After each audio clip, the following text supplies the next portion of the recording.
Okey, tuan-tuan dan puan sekalian, maka saya persilakan tuan-tuan dan puan untuk meneliti faktor yang akan saya bincangkan sekarang ini adalah dipanggil sebagai ujian hipotesis. Ujian hipotesis. Ujian hipotesis yang tuan-tuan dan puan akan pelajari, all of you are going to learn about hypothesis question or hypothesis test with these two mechanics only. Ya. Dua jenis ujian hipotesis saja. Yang pertama adalah ujian hipotesis untuk mencari beza.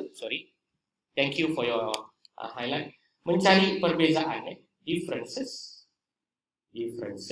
Dan lagi satu adalah mencari association ataupun correlation, or correlation. This is the only two type of hypothesis that you are going to learn. Dua jenis ini sahaja. So apa maksud differences? Anda nak tahu ada beza ke tidak antara kumpulan A dan juga kumpulan B.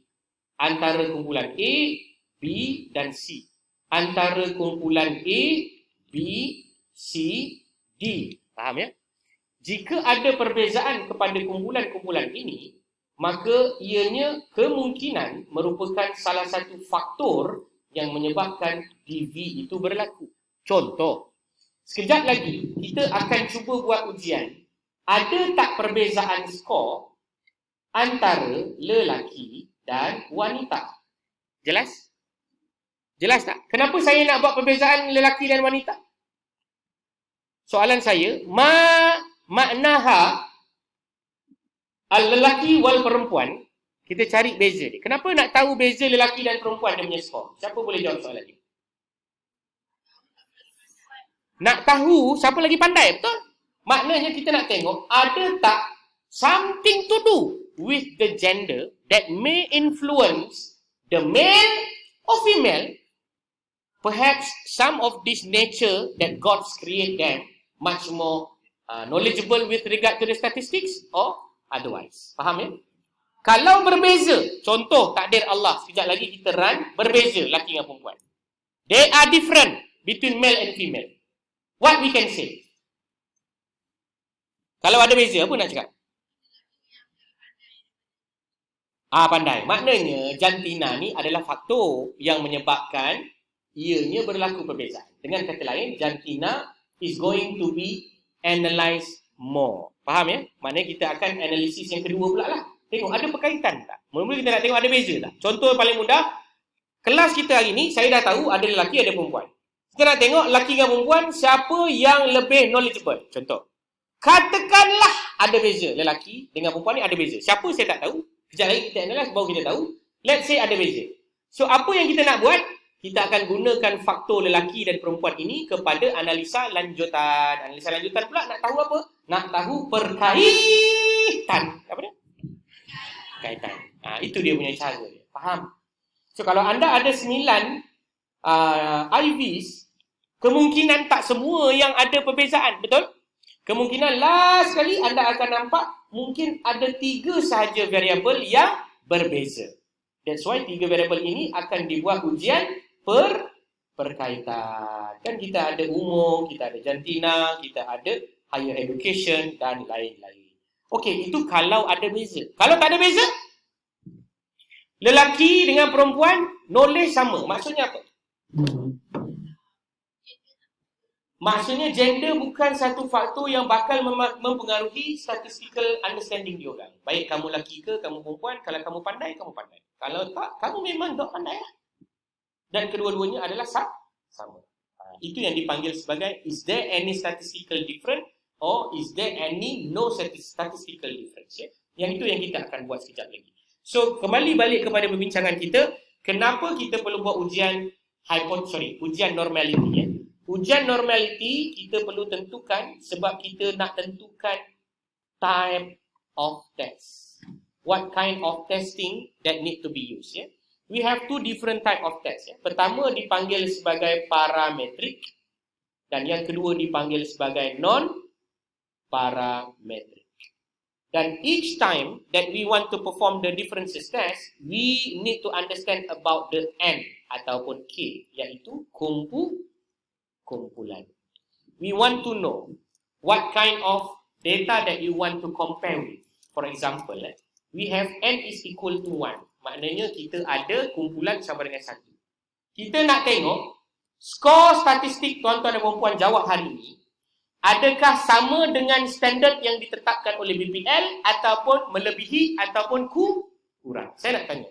Bila saya kata melebihi ataupun kurang dengan standard yang ditetapkan oleh BPL, anda dikira berapa kumpulan? 1 kumpulan ke 2 kumpulan? 1 kumpulan. Sebab saya kata apa? Anda semua punya markah akan dibandingkan dengan satu number. Apa dia? Satu number. So katakanlah saya punya kumpulan adalah ILKKM Kuala Pilah. Saya akan test again berapa? Again values lah. So kat sini nanti kita akan letak value. Apa value dia?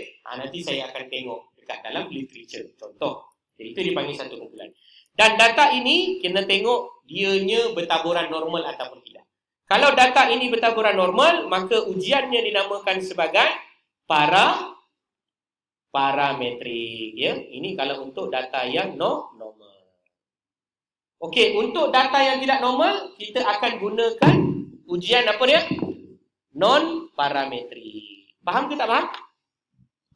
Macam tak faham Tak faham, tak apalah. Saya buat yang lain sikit supaya anda lebih nampak. Ya. Dekat bawah ni, saya akan tunjukkan satu contoh yang dipanggil sebagai jadual. Ya. Study. Okay. Misalnya study here kita ada. Ini contoh.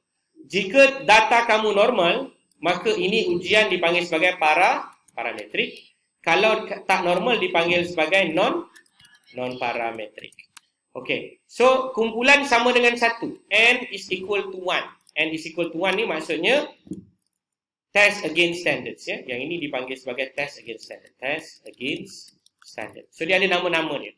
So, kalau ujian itu adalah data normal, maka kita akan namakan ujian itu adalah one sample t-test. Apa dia?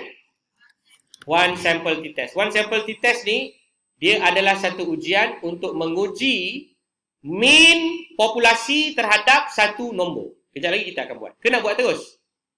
Kejap lagi kita buat. Okey, yang kedua adalah N sama dengan 2. N sama dengan 2 ni apa? Kumpulan sama dengan 2. Contoh apa? Contoh adalah male and female. Male and female. Male adalah male, female adalah female. Berapa kumpulan? 2. Datang kursus, tak datang kursus. Berapa kumpulan? 2. Ada pengalaman, tak ada pengalaman. Berapa kumpulan? Semua ini dipanggil sebagai N is equal to 2. Yang ini kalau datanya normal, kita akan gunakan satu ujian yang diberi nama independent. Independent apa? Independent sample t-test. Kalau datanya tak normal, kita akan pakai apa? Mann-Whitney. Apa dia? Mann-Whitney test. Okey. N lebih besar daripada 2. N lebih besar daripada 2 ini adalah contoh apa? Race. Lagi apa? Contoh apa? Kalau dalam kita punya questionnaire tadi, highest education, betul tak? Kita ada highest education kan? Ada master lah, ada advanced diploma, ada diploma, ada degree dan lain-lain. So, itu adalah lebih daripada 2 kumpulan. Kalau data kita normal, maka kita akan pakai ANOVA. ANOVA stands for Analysis of Variance. Okey, kalau data tak normal, kita akan pakai ujian apa? Kruskal-Wallis. Ini yang tadi ada soalan tu, Kruskal-Wallis. Okey, kemudian kita ada ujian 1 dan ujian 2. Contoh hari ni anda jawab soalan kan tadi? Tadi dah jawab soalan kan? Contoh tadi ada satu email nama dia Aminah. Contohlah, contoh saja. Esok Aminah pun datang juga ke kelas kita ni, petang. Saya minta anda semua jawab. So, Aminah ni pun jawab. So, markah Aminah hari ini dibandingkan dengan markah Aminah esok. Aminah adalah Aminah yang sama? Aminah yang sama. Beza dia apa? Beza dia punya markah sebelum dan selepas. Itu yang saya tuliskan sebagai T1 against the T2. Yang ini kalau data normal, kita akan pakai paired sample. Apa dia? Paired sample apa? T-test. Kalau tak normal, kita pakai apa? Will apa? Will Smith. Salah. William. Salah. Will apa? Will be my friend. Salah. Will Coxon rank sometimes. Will Coxon rank test. Ini adalah untuk test between before and after. Contohlah, saya ada satu data, saya ukur anda punya suhu badan pagi, lepas tu bagi makan ubat, lepas tu ukur anda punya suhu badan petang. So, suhu badan adalah badan anda. Sebelum dan selepas itulah adalah pengukuran yang akan dibuat perbezaan. Itu yang dipanggil sebagai ujian analisa yang kita akan buat. Kenapa kita kena tahu normality? Inilah jawapan dia. Because we want to know what kind of test that we need to use. Yang ini semua anda tak perlu hafal lah. Memang ada dekat dalam internet.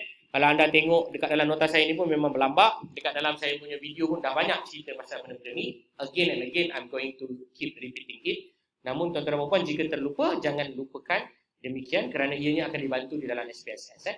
Okey, so sekarang ini dah pukul 3.55, maka saya tunjukkan satu contoh sebelum anda semua akan jatuh tertidur. Apa dia? Saya dah tahu dah, memang dah nak tidur dah ni. Saya tahu.